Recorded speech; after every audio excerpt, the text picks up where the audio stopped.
Okay, in this video we're going to add individual swimmers to individual events. So the first thing we need to do is go to the meet. Let's navigate to meets. Alright, pick the one that we're concerned about, which we're going to do the one for College Heights at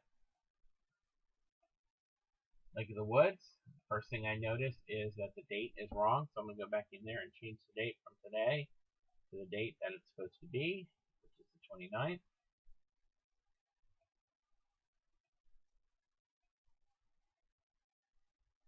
Okay, so next I do entries, and you have two ways of doing this. One is by name and one is by event.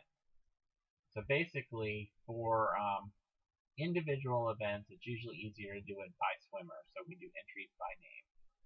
And then we just go down the list of our swimmers and we actually click the check boxes for what events they're in. So if Zhao is in the 100 free,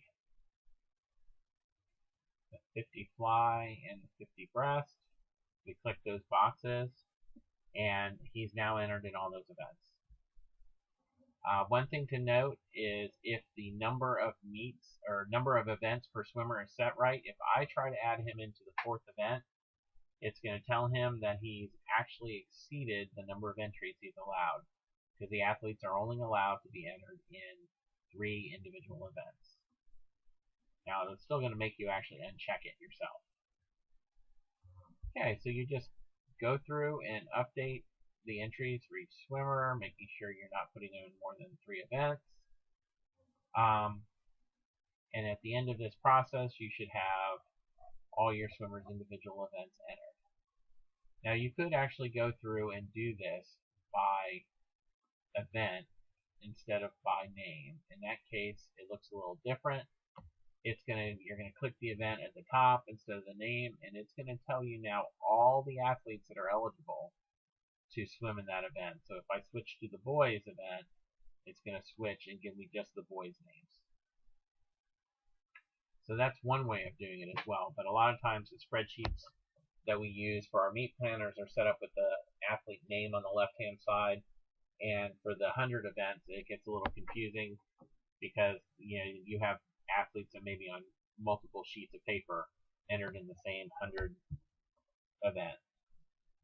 So that's it for entering individual events. We go through that process of clicking on each of the athletes under the entries by name and then doing the checkbox for their actual events.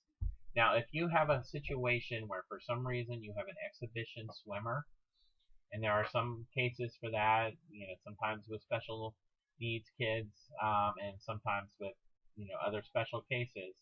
This is where you'll then check this EXH box. Any of you that are actual high school coaches will have been doing that all the time, because we'll usually have several events in a high school meet where we do a second heat that's the exhibition swimmers.